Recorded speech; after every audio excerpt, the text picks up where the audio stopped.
In a small village called Umudike, in the rainforest of southeastern Nigeria, lived a kind farmer named Obina.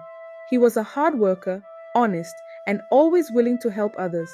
Obina lived alone because his wife Ifeoma had passed away from an unknown sickness many years ago.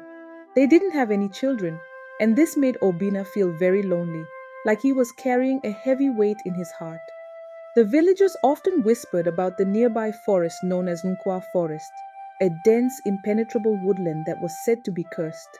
The elders told stories of strange creatures that roamed its depths, of spirits that could possess the unwary, and of the ancient gods who still lingered there, angry at the mortals who had forgotten them. No one from Umudike dared to venture into Nkwa Forest, not even the most fearless hunters. But one fateful day, Obina's life took a turn that would forever change not just his fate, but the destiny of the entire village. A severe drought had struck Umudike, drying up the rivers and withering the crops in the fields. The villagers were desperate, and their food supplies dwindled rapidly. Obina, who had always been self-sufficient with his small farm, found himself on the brink of starvation. With nothing left to lose, he decided to enter Nkwa Forest, hoping to find water or some forgotten source of food. As Obina ventured deeper into the forest, the air grew thick with moisture, and the light from the sun was all but blocked out by the towering trees. The sounds of the village faded away, replaced by the eerie silence of the cursed woods. Every crack of a branch or rustle of leaves made Obina's heart race, but he pressed on, driven by desperation. Hours passed, and Obina found himself in a part of the forest that seemed untouched by time. The trees here were ancient, their gnarled roots snaking across the ground like the limbs of some sleeping giant. In the center of this grove was a small, clear pool of water, its surface as smooth as glass. Obina dropped to his knees in relief, scooping the cool water into his mouth with his hands. As he drank, he noticed something glinting beneath the water. Curiosity piqued, he reached into the pool and pulled out a small, intricately carved stone amulet.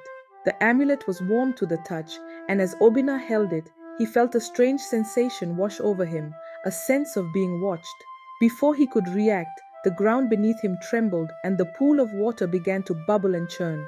Obina scrambled back in fear, but it was too late. A massive serpent, its scales shimmering like molten gold, rose from the depths of the pool, its eyes glowing with an otherworldly light. "You have awakened me, mortal," the serpent hissed, its voice echoing through the grove. "For centuries I have slumbered here, bound by the gods for my transgressions, but now I am free."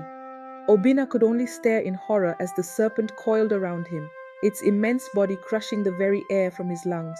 Just as he thought his end had come, the serpent loosened its grip and lowered its head to meet Obina's gaze. "I see you are not like the others," the serpent said, its voice softening. "You bear the mark of one who has suffered, who has lost much. I offer you a choice, Obina. You can die here, forgotten and alone, or you can become the father of a new race, a race of beings with the power of gods and the wisdom of men." Obina was too terrified to speak, but the serpent seemed to understand his thoughts. "This is no ordinary gift, mortal. You will carry the burden of this decision for the rest of your days. If you choose to accept, you will bear a child, but not a human child. This child will be a dragon, a creature of immense power and terrible beauty. It will bring great change to the world, but whether that change is for good or ill will depend on you."